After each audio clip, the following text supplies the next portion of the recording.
I was sitting at the dinner table. My babushka was sitting right across from me.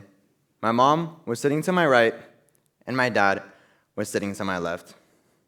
My babushka was pecking at her little Bronzino while she was watching one of her Russian films on the TV. When she glances over, she sees me not eating. And then she says to me, "Филиппушка, если ты не хочешь кушать, кушай гвозди," which in English translates to, "If you don't want to eat this, eat nails." Now, in Russian, this is nothing but a harmless and simply friendly joke, yet when translated into English, it loses its meaning. It becomes more of a rude and insincere comment, something a grandma should not say to their grandkid. Это моя жизнь. This is my life. A life where I speak multiple languages, whether conversationally or fluently. Yet, I only really understand one, and that one language is English. I believe something simple yet profound. Language is life. Those two are inseparable. Language carries with it the memories, identity, and history of a people. It's the heartbeat of who we are as humans and where we come from. We're the only species on the planet that can communicate in complex grammatical systems with various languages. But languages are more than just that. They're more than grammatical systems, elevated diction, and punctuation. Language is the architecture of thought. It shapes the way we see the world. Words don't just describe reality, they create it. Yet, for my father, who grew up in Ukraine under the former USSR's regime, that heartbeat of his was almost lost. The USSR implemented a policy of Russification, which was simple yet devastating. Russian is to be the only language spoken in Russia and its territories, and the only cultural norm practiced. This forced my father's heritage to be shoved into the corners, pushed away into the shadows. Imagine hearing your grandparents' stories, your family's jokes around the dinner table, and songs that made you feel safe and made you feel at home, and then being told, you can't speak that language anymore. Imagine lullabies, prayers, stories, all vanishing. That's how my father felt. Yet what happened to my father's language isn't unique. It's a pattern. This isn't ancient history we're talking about. This is the present. This is happening right now. We are currently living in a linguicide. UNESCO published a story in 2024 that stated every 2 weeks, one language dies. With it, centuries of memories, identity, and wisdom preserved over generations is erased, vanished. Now, I know how you might feel. Overwhelmed. This is a lot of information. This is a lot to handle. And that's how I felt. But then, something unexpected happened. I went to the Everglades with Houston Cypress, a member of the Miccosukee tribe of Florida. We talked under the stars of the Everglades.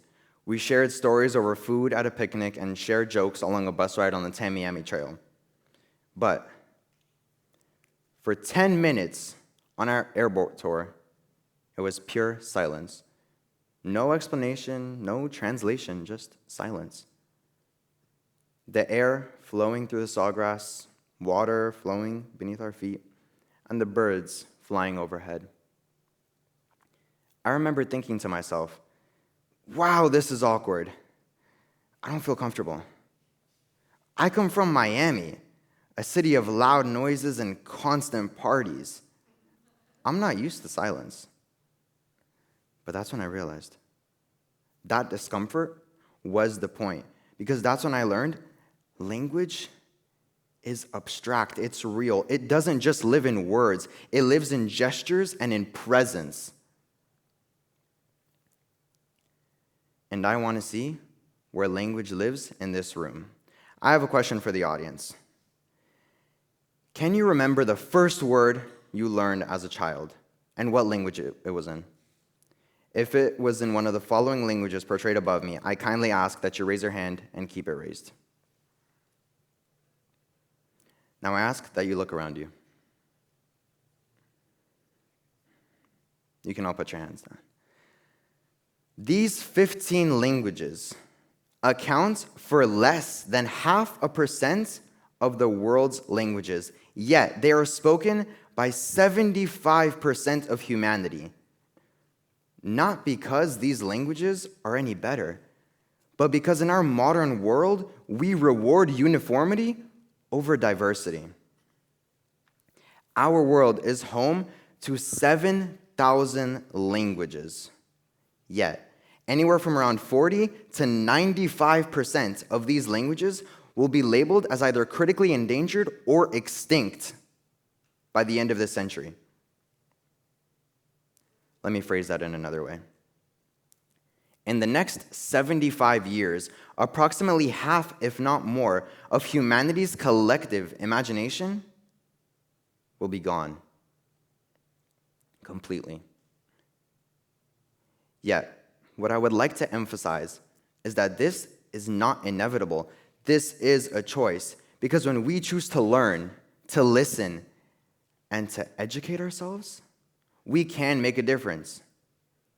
In New Zealand, Maori communities are working together to foster a new generation of speakers. In Hawaii, a language once on the verge of extinction is now coming back. Both elders and the youth are working together to preserve knowledge. Why? Because they decided this voice matters.